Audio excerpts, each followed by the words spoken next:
Los Nefilim y el diluvio. El juicio de Dios contra los gigantes. En los rincones más antiguos de la historia, antes de que existieran reinos y ciudades, hubo un tiempo en que el cielo y la tierra se encontraron de la manera más peligrosa. La Biblia, en Génesis 6, lo relata con pocas palabras, pero cada palabra abre la puerta a un misterio inquietante. Y vieron los hijos de Dios que las hijas de los hombres eran hermosas, y tomaron para sí mujeres, escogiendo entre todas. Aquella unión prohibida por el Creador dio origen a algo que jamás debió existir: los Nefilim, gigantes que caminaron sobre la tierra en aquellos días.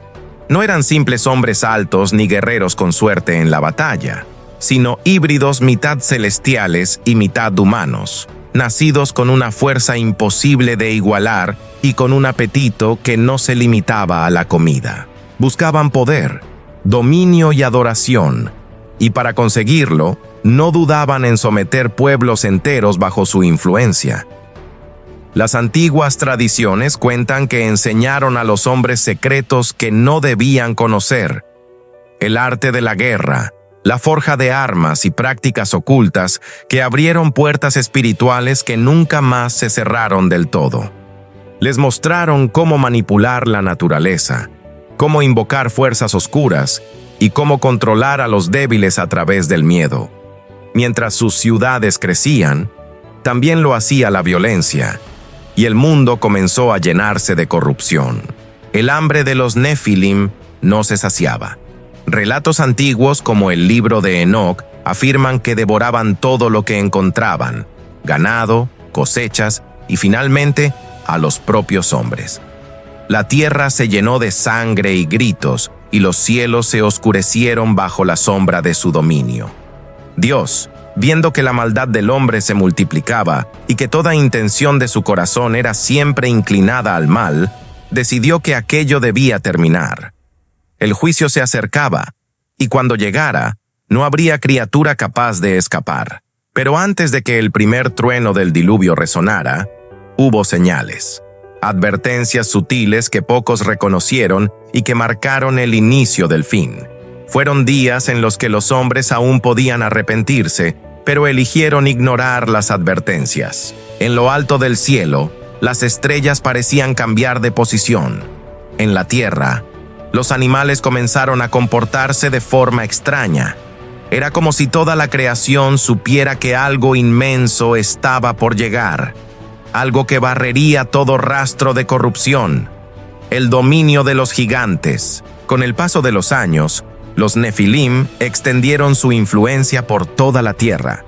Sus ciudades eran fortalezas imponentes, construidas con piedras que un hombre común no podría mover. Desde lo alto de sus murallas, vigilaban a los pueblos sometidos, cobrando tributo en alimentos, animales y, en ocasiones, personas. Los relatos más antiguos describen que no solo dominaban por la fuerza física, sino también por un extraño poder en su mirada. Se decía que podían infundir terror o sumisión con solo posar sus ojos sobre un hombre, quebrando su voluntad al instante.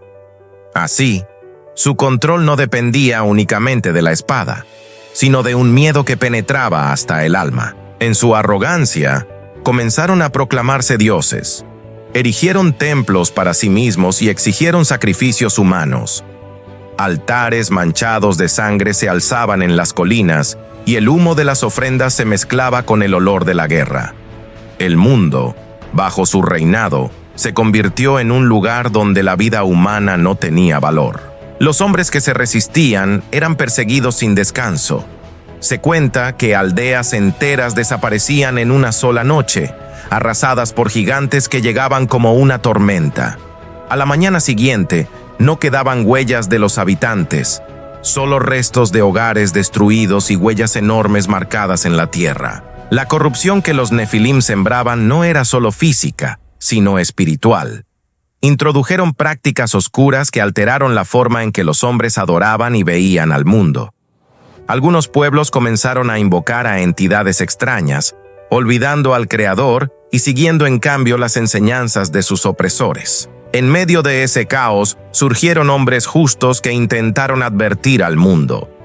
Entre ellos estaba Noé, un hombre íntegro que caminaba con Dios. Su voz, sin embargo, se ahogaba en el rugido de una humanidad que prefería la violencia y la idolatría antes que la obediencia. La paciencia de Dios se agotaba. El cielo parecía contener una tensión invisible, como si el juicio estuviera a punto de desatarse. Los días se volvían más oscuros y la violencia más común. La tierra misma parecía gemir bajo el peso de tanta sangre derramada.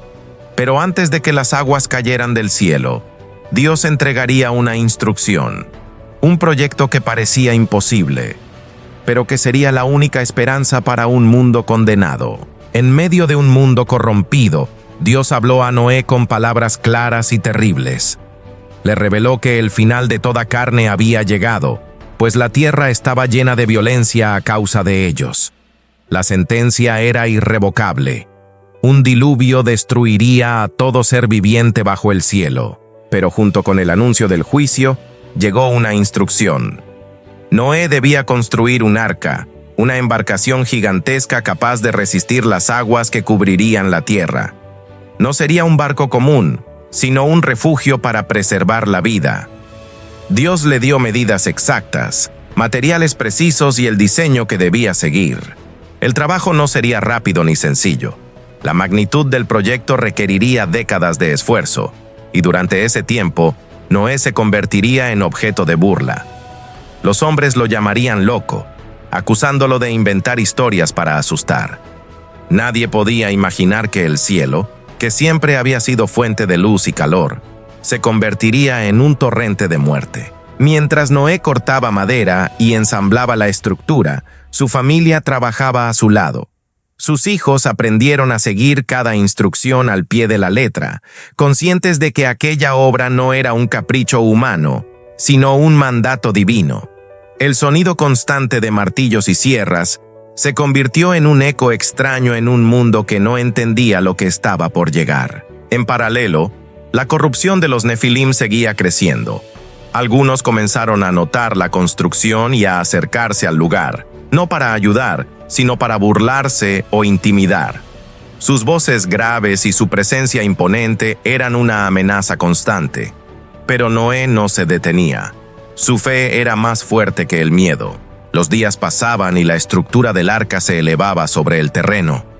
La madera impregnada de brea oscura parecía absorber la luz, y la sombra que proyectaba recordaba a todos que algo extraño estaba sucediendo. Pocos se atrevían a preguntar con sinceridad, y quienes lo hacían recibían la misma respuesta. El juicio viene. Aún hay tiempo para arrepentirse. Pero nadie escuchó. Los mercados seguían llenos, las fiestas no cesaban, y la violencia se multiplicaba. Los Nefilim, en su arrogancia, se reían de la advertencia, convencidos de que ni el mismo cielo podía destruirlos. En ese silencio obstinado de la humanidad, la cuenta regresiva había comenzado. Y el día en que las puertas del arca se cerraran, no habría vuelta atrás. Las señales del cielo pasaron los años, y el arca estaba casi terminada. Su sombra oscurecía el campo donde se alzaba, y para muchos se había convertido en un símbolo de burla. Sin embargo, para Noé y su familia, era el recordatorio constante de que el juicio estaba cerca. Fue entonces cuando comenzaron las señales. Al principio fueron sutiles. Cambios en el viento, una extraña quietud en los bosques, y noches en las que las estrellas parecían ocultarse. Los ancianos del pueblo murmuraban que el clima estaba cambiando, pero la mayoría no les prestaba atención. Después, los animales comenzaron a comportarse de manera extraña. Bandadas enteras de aves sobrevolaban el arca, como si buscaran un lugar donde posarse. Manadas de ciervos y lobos fueron vistas caminando juntas, sin atacarse, avanzando en la misma dirección. Noé comprendió que Dios estaba cumpliendo su palabra. Las criaturas venían hacia el arca sin que nadie las guiara. Su andar era silencioso y ordenado, como si respondieran a un llamado que solo ellas podían escuchar. La gente se agolpaba alrededor para ver el espectáculo. Algunos lo tomaban como un presagio, otros como una simple rareza de la naturaleza. Pero los Nefilim miraban con desconfianza, sus rostros endurecidos como si intuyeran que aquello no era un buen augurio para ellos. Con cada día que pasaba, más animales llegaban. León y cordero bebían del mismo estanque. Águila y paloma descansaban bajo el mismo árbol. Era como si el mundo entero estuviera entrando en una tregua antes de un desastre inevitable. Mientras tanto, el cielo comenzaba a cambiar de color al atardecer. Tonos rojos y anaranjados cubrían el horizonte, y algunos afirmaban ver destellos en las nubes, como relámpagos silenciosos. Era una advertencia, aunque casi nadie quiso entenderla. En el corazón de Noé, la certeza crecía. El tiempo de la misericordia estaba llegando a su fin. Pronto, las puertas del arca se cerrarían, y nadie podría abrirlas. La puerta se cierra. Llegó el día en que Dios habló a Noé una vez más. Su voz no dejaba lugar a dudas. Era el momento de entrar en el arca junto a su familia y a todos los animales que él había reunido. El cielo estaba cubierto de nubes oscuras, y el aire tenía un peso extraño, como si el mundo entero contuviera la respiración. Noé llamó a sus hijos, y juntos comenzaron a guiar a las parejas de animales hacia el interior. El eco de sus pasos resonaba en la madera mientras cada especie encontraba su lugar. Afuera, la multitud observaba con una mezcla de curiosidad y burla, sin comprender que estaban presenciando el último acto de misericordia. Los Nefilim también estaban allí. Sus figuras colosales proyectaban largas sombras sobre el suelo, y sus miradas eran de desprecio. Algunos se rieron abiertamente, otros lanzaron amenazas, jurando que si llegaba la lluvia, ellos mismos destruirían el arca para demostrar que ningún hombre ni Dios podía desafiarlos. Pero mientras hablaban, algo comenzó a suceder. Sin que ninguna mano humana lo tocara, la gran puerta del arca empezó a moverse. La madera crujió y un viento helado atravesó el lugar. Noé y su familia miraron hacia la entrada y entendieron que no serían ellos quienes la cerrarían. La puerta se cerró con un estruendo que hizo temblar la tierra. Quedaron adentro, envueltos en una penumbra tranquila, mientras afuera el murmullo de la gente se convertía en un griterío confuso. Algunos golpeaban la madera, otros se alejaban como si algo invisible los hubiera estremecido. El silencio duró solo unos instantes. Luego, una gota cayó del cielo, seguida de otra y otra más. En pocos minutos, la lluvia se volvió un manto denso que golpeaba el suelo con fuerza creciente. La multitud comenzó a dispersarse, pero los Nefilim permanecieron inmóviles, mirando el cielo con una mezcla de rabia y desafío. Noé, desde dentro, comprendió que el juicio había comenzado. Ese fue el último momento en que la humanidad tuvo la oportunidad de salvarse. Afuera, el mundo aún no sabía que cada segundo que pasaba era un paso más hacia su final. ¿Quieres que continúe con la parte 6? Donde comienza el diluvio en toda su magnitud y vemos cómo reaccionan tanto los hombres como los Nefilim, el rugido de las aguas. La lluvia se volvió más intensa, como si el cielo entero se hubiera abierto de golpe. El sonido era ensordecedor. Cada gota golpeaba con una fuerza que nunca antes habían sentido. El suelo comenzó a transformarse en barro y los caminos se llenaron de corrientes que arrastraban piedras y ramas. Desde dentro del arca, Noé y su familia escuchaban el rugido constante del agua golpeando la madera. Los animales inquietos se movían en sus compartimientos, percibiendo que algo fuera de lo común estaba ocurriendo. El aire estaba impregnado de humedad, y la penumbra en el interior parecía más densa que nunca. Afuera, el agua comenzó a acumularse en las calles y plazas. Las casas más cercanas a los ríos fueron las primeras en ceder.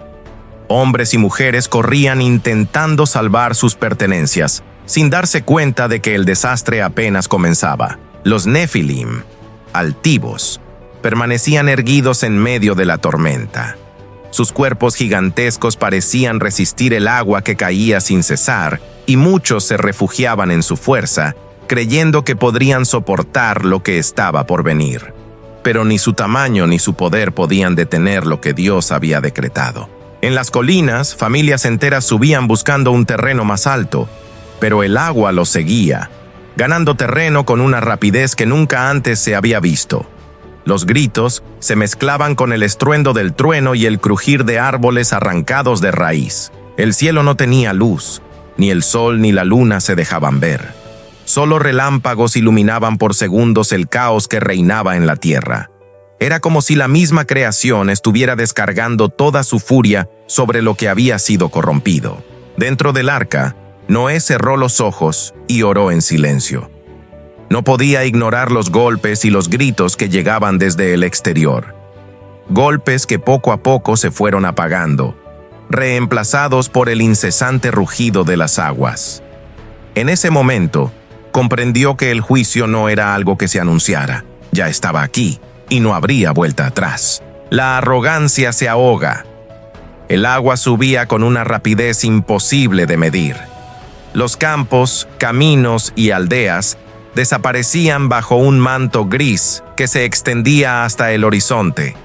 Las corrientes arrastraban árboles enteros y restos de casas, golpeando contra las colinas como si fueran juguetes. Los Nefilim, que antes caminaban con paso firme, comenzaron a buscar refugio en las montañas más altas. Su altura, que antes era símbolo de orgullo, ahora solo los dejaba expuestos a la furia del viento y el agua.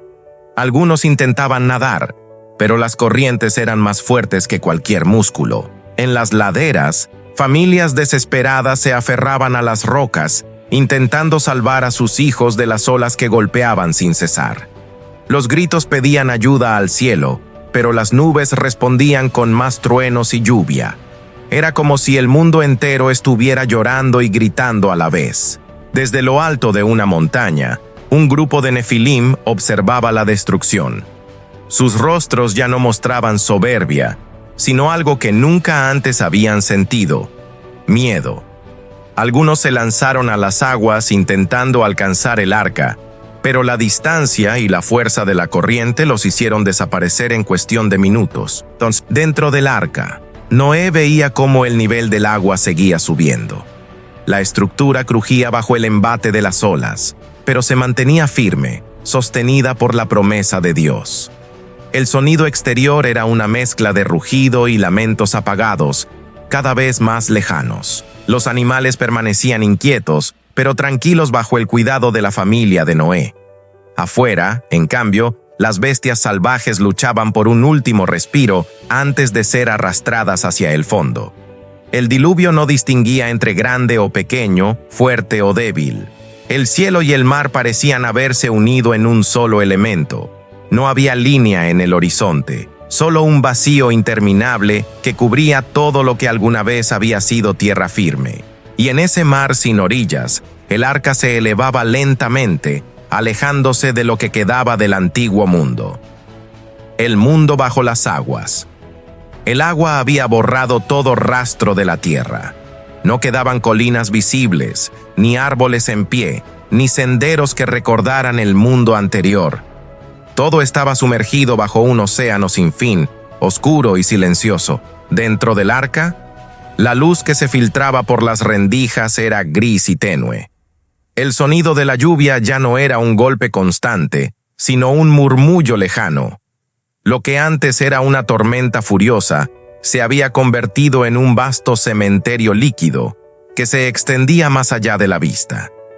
Noé y su familia sabían que, en algún lugar bajo esas aguas, yacía todo lo que habían conocido. Ciudades, campos, bosques y rostros familiares. Todo se había perdido. La magnitud del juicio era imposible de medir. El arca flotaba estable, pero el mar no estaba en calma. Corrientes invisibles la empujaban en distintas direcciones, como si fuerzas ocultas quisieran arrastrarla hacia lugares desconocidos. A veces, el casco golpeaba contra algo bajo la superficie. Podían ser restos de árboles, o quizás fragmentos de estructuras que aún no se habían hundido por completo. Cada golpe recordaba a los que estaban dentro que el pasado seguía ahí, hundiéndose lentamente. En el horizonte no había señales de vida, ni aves sobrevolando, ni peces saltando, como si el agua misma estuviera vacía. Solo el viento movía la superficie, creando ondas que parecían susurrar historias que nadie quería escuchar. La familia de Noé mantenía el trabajo diario, cuidando a los animales y revisando la estructura. Cada tarea era un recordatorio de que su vida dependía de esa arca y de que no podían bajar la guardia. Y así, día tras día, el mundo permanecía ahogado bajo un silencio pesado. Un silencio que no era paz, sino la confirmación de que todo lo que había existido ya no volvería. La larga espera, los días se convirtieron en semanas, y las semanas en un tiempo imposible de medir. Dentro del arca no había amaneceres ni atardeceres que anunciaran el paso del tiempo. Solo la luz gris que entraba por pequeñas aberturas y el constante vaivén del agua. Noé llevaba un registro en su memoria, repasando cada jornada mientras cumplía las tareas asignadas por Dios. Alimentar a los animales, limpiar los espacios y reforzar la estructura eran las rutinas que mantenían a todos ocupados, pero el silencio exterior pesaba como una piedra. A veces, en medio de la noche, el arca crujía con un sonido profundo, como si la madera recordara la presión del agua que la rodeaba. En esos momentos, todos contenían la respiración, temiendo que algo se diera. Los animales, en su mayoría, permanecían tranquilos. Sin embargo, de vez en cuando, algún rugido, relincho o aullido rompía la quietud, recordando que allí adentro había vida. Una vida que debía resistir hasta el día en que el mundo fuera seguro otra vez. En las oraciones de Noé y su familia, la gratitud y la incertidumbre se mezclaban. Agradecían estar a salvo, pero se preguntaban cuánto tiempo duraría el encierro y qué encontrarían cuando todo terminara. Afuera, el mar no mostraba señales de retroceso. Era como si la tierra hubiera desaparecido para siempre, y lo único que quedaba era un océano eterno. Algunas noches se escuchaban ruidos extraños bajo el agua, golpes suaves que recorrían el casco. Nadie podía explicar su origen, y todos preferían guardar silencio, como si nombrarlos pudiera darles forma. La espera se volvió una prueba de fe, y aunque la paciencia de Noé era firme, incluso él sentía el peso de un mundo que parecía haber olvidado cómo era la tierra bajo sus pies. Las aguas comienzan a ceder. Una mañana, Noé se despertó con una sensación distinta. El vaivén del arca ya no era tan brusco como antes. Parecía que las corrientes habían perdido fuerza. No sabía cuánto tiempo había pasado, pero en su interior, algo le decía que el momento de la espera comenzaba a transformarse. Salió hacia una pequeña abertura y miró el horizonte. La línea del agua seguía siendo infinita, pero el color del cielo había cambiado. Por primera vez en mucho tiempo, el gris se mezclaba con tonos claros, como si la luz del sol intentara abrirse paso entre las nubes. Los días siguientes confirmaron sus sospechas. El arca ya no subía y bajaba con violencia, sino que se mantenía estable durante largos periodos. La madera crujía menos, y el sonido de las olas contra el casco se volvía más suave. Entonces, ocurrió algo inesperado. Una vibración profunda recorrió la embarcación. No era una tormenta ni un golpe de corriente. Era como si el arca hubiera tocado algo sólido bajo el agua. Noé comprendió que habían encallado en algún punto elevado, aunque las aguas aún cubrían todo lo que les rodeaba. Aún así, era la primera señal de que la tierra no había desaparecido. La familia entera sintió un alivio silencioso. No era el final, pero sí un recordatorio de que Dios estaba cumpliendo su promesa. El diluvio estaba llegando a su límite. Los animales parecían percibirlo también. El silencio habitual fue reemplazado por un murmullo de sonidos. Patas golpeando el suelo, alas agitándose. como si todos sintieran que algo estaba a punto de cambiar. Noé elevó una oración, no solo de agradecimiento, sino de paciencia, porque sabía que aunque las aguas comenzaban a ceder, aún quedaba un tiempo más antes de volver a pisar tierra. La señal en el cielo. Pasaron varios días desde que el arca encalló, y aunque el agua seguía cubriéndolo todo, Noé sabía que el momento de buscar señales había llegado. Decidió abrir una de las ventanas superiores para dejar salir a un cuervo. El ave voló en círculos sobre el arca y se alejó, pero volvía cada cierto tiempo, sin encontrar un lugar donde posarse. Esperó una semana más y esta vez soltó una paloma. La familia observó cómo se alejaba en silencio, su figura blanca perdiéndose entre la neblina. Las horas pasaban lentas y cada sonido del arca parecía amplificarse mientras esperaban su regreso.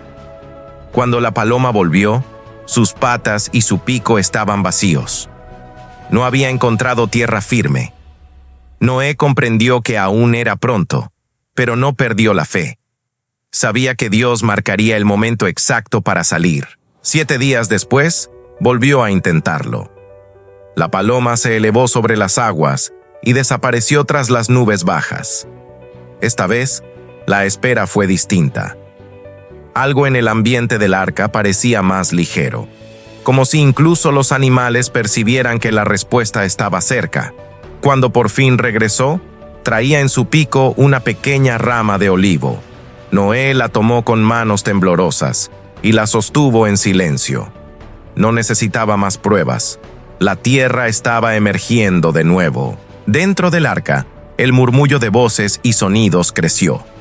La rama era pequeña, pero significaba que la vida había sobrevivido, que las raíces aún se aferraban a un suelo que había resistido el juicio. Noé guardó la rama con cuidado, no como un simple objeto, sino como un símbolo de que la promesa de Dios seguía intacta. La esperanza había cruzado el diluvio y estaba de nuevo en sus manos, pero decidió esperar un poco más. Sabía que salir antes de tiempo sería tan peligroso como haberse quedado fuera cuando comenzó la lluvia. El nuevo comienzo. El día finalmente llegó. La lluvia había cesado hacía tiempo, y las aguas retrocedieron lo suficiente para mostrar las primeras colinas y laderas. Desde la ventana del arca, Noé y su familia podían ver un mundo diferente, silencioso y sin rastro de las ciudades que una vez conocieron. Entonces Dios habló a Noé con la misma voz que lo había guiado desde el principio. Era hora de salir. Las palabras no eran solo una orden, sino una confirmación de que el juicio había terminado y la tierra estaba lista para recibirlos. Las puertas del arca, que se habían cerrado por la mano de Dios, se abrieron con un sonido profundo. La luz del sol entró por primera vez en meses, iluminando los rostros de todos dentro. Uno a uno, los animales comenzaron a salir. Las aves se elevaron en el aire, los mamíferos caminaron con cautela sobre la tierra húmeda, y hasta las criaturas más pequeñas se dispersaron en busca de nuevos refugios. Noé y su familia descendieron lentamente. El suelo estaba blando y fresco, cubierto de un aroma limpio que contrastaba con el encierro. El silencio era absoluto, pero no opresivo. Era la calma de un mundo recién lavado por las aguas. Entonces, Noé construyó un altar. Tomó de los animales puros y ofreció un sacrificio en señal de gratitud. El humo se elevó recto hacia el cielo, como un puente invisible entre la tierra y el Creador. Dios aceptó la ofrenda y prometió no volver a destruir la tierra con un diluvio. Como señal de ese pacto, puso un arco en las nubes, un arco de colores que brillaba sobre el horizonte húmedo, y así comenzó una nueva era. La humanidad tenía otra oportunidad, aunque las sombras del pasado aún se escondían en los recuerdos de quienes habían visto el juicio. Las sombras después del diluvio, el nuevo mundo se extendía fresco y silencioso ante los ojos de Noé y su familia, pero no todas las preguntas habían sido respondidas. En el relato bíblico, Génesis 6 menciona que había gigantes en la tierra en aquellos días, y también después. Esa frase, breve y enigmática, dejaba entreabierta una puerta inquietante. ¿Cómo era posible que los Nefilim, cuyo juicio había sido decretado por Dios, pudieran aparecer de nuevo? Algunos estudiosos creen que los descendientes surgieron por una nueva unión prohibida entre ángeles caídos y mujeres humanas. Otros piensan que algunos lograron sobrevivir al diluvio, refugiándose en lugares ocultos. Las tradiciones más antiguas hablan de pueblos que, generaciones después, se enfrentaron a gigantes. Moisés y Josué, siglos más tarde, tuvieron que luchar contra descendientes de Anak, seres de gran estatura y fuerza descomunal. Estos relatos parecen eco de una amenaza que la humanidad ya había conocido. En las tierras de Canaán, historias transmitidas de boca en boca advertían sobre hombres que medían más de 3 metros, capaces de aplastar a un guerrero común con un solo golpe. Sus nombres cambiaban según la cultura: refaitas, emitas, samsumeos, pero las descripciones coincidían. La aparición de estos nuevos gigantes recordaba que el mal no siempre desaparece del todo. Puede ser derrotado, expulsado o enterrado, pero si encuentra la oportunidad, vuelve a enraizarse en la tierra. Para los descendientes de Noé, aquellas historias eran advertencias vivas. El pacto con Dios garantizaba que no habría otro diluvio, pero no que el mundo estuviera libre de corrupción. La responsabilidad ahora recaía en los hombres para mantenerse firmes. Los años pasaron, y las crónicas sobre gigantes se mezclaron con leyendas. Sin embargo, en cada generación había quienes juraban haber visto figuras colosales en las montañas o huellas imposibles de atribuir a un hombre común. La historia de los Nefilim no quedó enterrada bajo las aguas. Se transformó en un recordatorio. El juicio de Dios es real, pero también lo es la persistencia del mal. ¿Quieres que haga una parte 14 como cierre final, con un tono más reflexivo y oscuro, para dejar al oyente con la sensación de que la amenaza podría regresar en cualquier momento? El eco de un juicio eterno, el arco iris, seguía apareciendo en los cielos después de cada lluvia, un recordatorio del pacto de Dios con la humanidad. Para muchos, era símbolo de esperanza.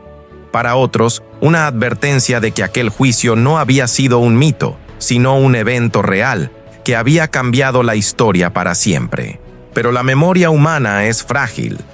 Con el tiempo, las generaciones que no vivieron el diluvio comenzaron a olvidar el terror de las aguas y el silencio que quedó después. La fe se debilitó y la arrogancia volvió a crecer. En los márgenes de las ciudades, en lugares donde pocos se aventuraban, aún se contaban historias de figuras enormes vistas al amanecer, caminando entre la neblina.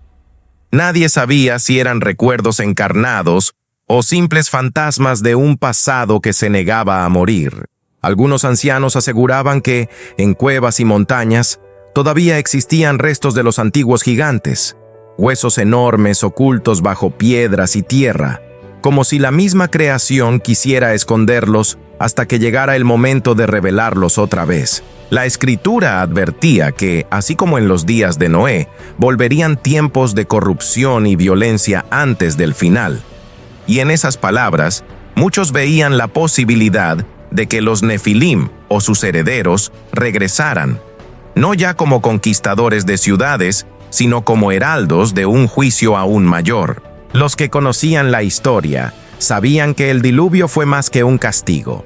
Fue una limpieza, y que si el mal volvía a cubrir la tierra, la respuesta del cielo podría ser igual de radical, aunque con un método diferente. Cada vez que el cielo se oscurecía antes de una tormenta, algunos recordaban las antiguas aguas y miraban hacia las montañas, temiendo ver una sombra demasiado grande para ser humana, porque si el mal logra volver, no habrá arca que pueda salvarnos. El último aviso. Dicen que la historia es un espejo y que el reflejo siempre vuelve a repetirse. Lo que ocurrió en los días de Noé no fue un hecho aislado, sino una advertencia escrita en las aguas del pasado. La humanidad, una y otra vez, Se acerca al mismo abismo, violencia, corrupción, arrogancia. Y cada vez que la oscuridad cubre la tierra, las viejas leyendas comienzan a despertar.